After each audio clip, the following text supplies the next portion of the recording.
అవును. అవును. ఈ విషయాన్ని గమనించండి. కాబట్టి ఇదంతా మనము ఎవరో ప్రకాష్ రాజ్ అన్నాడని ఇంకొక వారెవరో ఇంకా నా పేరు తీసుకురావద్దు. ఎందుకంటే వారు ఉప ముఖ్యమంత్రి ఉన్నటువంటి సనాతన గొప్పగా ఉన్న వ్యక్తి. ఆ వ్యక్తి సనాతన ఫాలో అవుతున్నప్పుడు ఈ వ్యక్తి ఇలా మాట్లాడడం అనేది కొద్దిగా నాకు కించిత్ బాధ కలిగింది. ఇక మిగతా వాళ్ళందరూ కూడా అంటారా వేరే విషయం. ఇంకా ఒక మంది గరికపాటి లాంటి మహావేదావులని కనీసం ఆయన కొనగోటికి పనికిరాని వ్యక్తులు కూడా ఆయన గురించి గొప్పగా మాట్లాడిన వ్యక్తులనేది పెద్ద మనం ఒకటి గుర్తుపెట్టుకున్నామా. ఇప్పుడు అవును. గాలి కప్పు కొట్టుకుపోయేటువంటి కొన్ని కాగితాలుంటాయి. పిచ్చి కాగితాలు. కానీ గ్రంథం అనేది ఉంటుంది. గ్రంథం అనేది గరికపాటి లాంటి వాడు. నువ్వు చేస్తున్నటువంటి ఎగ్జామ్ రాస్తూ కాపీ కొట్టే పేపర్ ఉంటది చూసావా? నకలు చిట్టి అంటారు. ఆ నకలు చిట్టి వాళ్ళలాంటి వాళ్ళు మీరు మాట్లాడే మాటలు. కానీ ఆయన హ్మ్. ఒక పురాణకర్త, గ్రంథకర్త ఆయన. ఆయన గ్రంథం, ఆయన వికీపీడియా గరికపాటి వారు. అలాంటి వాళ్ళ గురించి మనం నీచంగా మాట్లాడే వారి గురించి నీవు ఎగ్జామ్‌లో 10థ్‌లో, ఇంటర్మీడియేట్‌లో నకలు చిట్టి కొట్టి పాస్ అయిన వాడిగానే, ఆ నకలు చిట్టి నువ్వు పాస్ రాసిన తర్వాత ఎలాగైతే పడేస్తావో పనికి రాకుండా, అలాంటి కాయంతో పోలుస్తాను తప్ప, గరికపాటి లాంటి మేధావిని అనేటువంటి స్థాయి మనకు లేదు. నాలాంటి అవును. వాడు కూడా లేదు. కాబట్టి దాని గురించి పిచ్చిగా మాట్లాడే వ్యక్తుల గురించి దాని గురించి మనం ఏమి చెప్పే అవకాశం లేదు. సరేన హ్మ్. ఇవాళ మహిళా కమిషనర్‌కి వెళ్ళినా, ఆయన ముఖంలో కొద్దిగా ఏమి కనపడలే. అంటే తన వాళ్ళే నింద మోపారు. తన వాళ్ళే నన్ను జూమ్ మీటింగ్‌లు పెట్టుకొని ప్రాబ్లమ్ నేను కూడా చూసాను. నేను చూడకుండా ఉండను గదా! ఎందుకంటే సోషల్‌లో నేను కూడా మీడియాలో ఉంటాను నేను కాబట్టి, దాని గురించి పెద్దగా మనం కంగారు పడాల్సిన అవసరం లేదు. శివాజీ గారిని ఏమీ లేరు. అంతవరకు చెప్పగలుగుతానండి. శివాజీ గారిని ఏమీ లేరు. ఇంక మిగతా మధ్యలో మీరు పూరించుకోవచ్చు. దాని గురించి నేను ఎక్కడ మాట్లాడాల్సిన అవసరం లేదు. ఎందుకంటే ఇదొక మళ్ళా కాంట్రవర్సీ అవుతది. బ్రాకెట్‌లో పెట్టిన మాట అందరికి అర్థమైపోయింది. అవును. గురువుగారు అంటే ఇప్పుడు మరలా మీ అభిప్రాయాన్ని ఎందుకు తీసుకోవాల్సొచ్చింది అనంటే, అంటే మనమేదో అనుకుంటారు జనాలు ఇదొక కంటెంట్ దొరికింది చేస్తున్నారని. బట్ అది గాదు. మనకి ఈ 2 రోజుల్లోనే కొన్ని వందల కాల్సొచ్చినియి.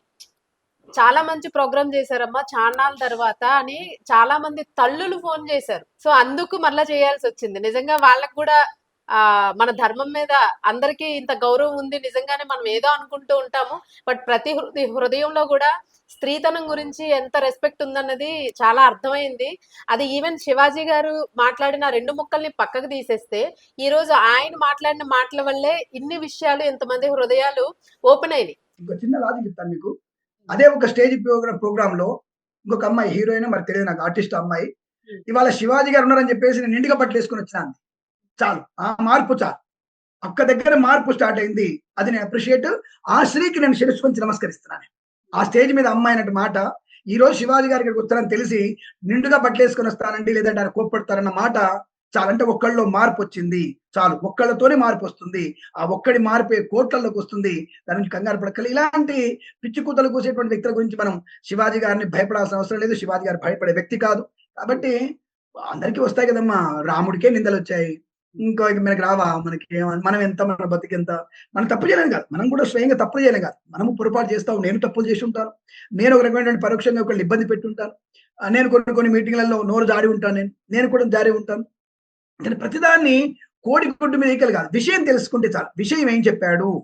సరే పొరపాటయిన దానికి మనం కూడా తిడతాం. ఏరా బుద్ధుందన్నట్టు తిడదాం మనం కూడా. నేను కూడా శివాజీ గారిని అంటాను. "కొద్దిగా బుద్ధుండి మాట్లాడయ్యా. ఎందుకంటే నీకు ఎక్స్‌పీరియన్స్ ఉంది. స్టేజ్ ఫియర్ లేదు. నువ్వు స్టేజ్ మీద చాలా మాట్లాడతావు. కాబట్టి హ్మ్. నువ్వు కంగారు పడకు అలా మాట్లాడతావు." నేను కూడా చెప్పగలుగుతాను. కానీ శివాజీ గారిని నేను తప్పకుండా ఏ కమిషనర్‌కెళ్ళినా ఆయనకొచ్చిన తీర్పు అంతిమంగా ప్రజల తీర్పు ఆయనకుంది.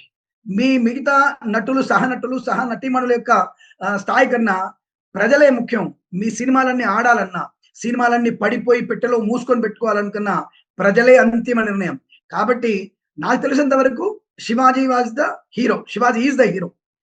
Right now. తప్పకుండా. ఎందుకంటే 95% అతనికి ప్రేక్షకుల సపోర్ట్ అద్భుతంగా ఉంది. దాని గురించి మనం కంగారు పడాల్సిన అవసరం లేదు. But he is the real hero. ప్రజలే ఆయనకి సపోర్ట్ ఉన్నారు. ఇంక ఈ కమిషన్‌లు, కోర్టులు ఇవన్నీ కూడా పెద్ద ఆయనకి ఆత్మసంతృప్తి వచ్చింది ఆయనకి. ఆయనకి మనసులో సంతృప్తి వచ్చేసింది. ఆ విజయం ఆల్రెడీ ఆయనకు దక్కింది. ఈ విజయాన్ని 10 మంది దాన్ని ఓర్వలేకపోతున్నాను నేను అనుకుంటున్నా ఇప్పుడు. ఈ హ్మ్. విజయాన్ని ఓర్వలేకపోతున్నాడు. ఓటింగ్ పెట్టారమ్మా డైరెక్ట్‌గా టీవీలో. ఆ హ్మ్. ఓటింగ్‌లో డైరెక్ట్ ఓట్లొచ్చేసాయి. మనకొచ్చిన కాల్స్ మీరంటున్నారు వేల కాల్స్ వచ్చాయి మనకి. వేల కామెంట్స్ వచ్చాయి. అదేమి మనం హైడ్ చేయాల్సిన అవసరం లేదు. ఓపెన్‌గా ఉన్నాయి. గో అవును. And search in Red TV. Go and టి go and search in Big TV. ఇలా అనేక టీవీలలో ఓటింగ్ పెట్టారు వాళ్ళు. సో, ఇక్కడ ప్రజల్లో గెలిచిన మనిషికి మిగతా గుంపులో గోవిందం ఎందుకు మనకి? Let them Shivaji garu you are the right stand. మీరు తప్పకుండా స్టాండ్ ఉన్నారు. ఇక మీదట ఇలాంటి పొల్లు మాటలు కొద్దిగా మాట్లాడకుండా హ్మ్. నోరుని కొంత అదుపులో పెట్టుకుంటేనే మంచిది. లేదంటే మనం ఇబ్బంది పడే అవకాశం ఉంటుంది. మన మీదకి ఎగబడతారు కొంతమంది. కాబట్టి ఆ విషయంలో మీరు పూర్తి సపోర్ట్ ఇప్పటికి, ఎప్పటికి మీకే ఉంటుందండి. దాని గురించి అక్కర్లేదు. నేనైతే ఇప్పటికైనా సరే స్టాండ్ బై శివాజీ గారు. నా ఓటు శివాజీ గారికే. నా కుటుంబ సభ్యుల ఓటు శివాజీ గారికే.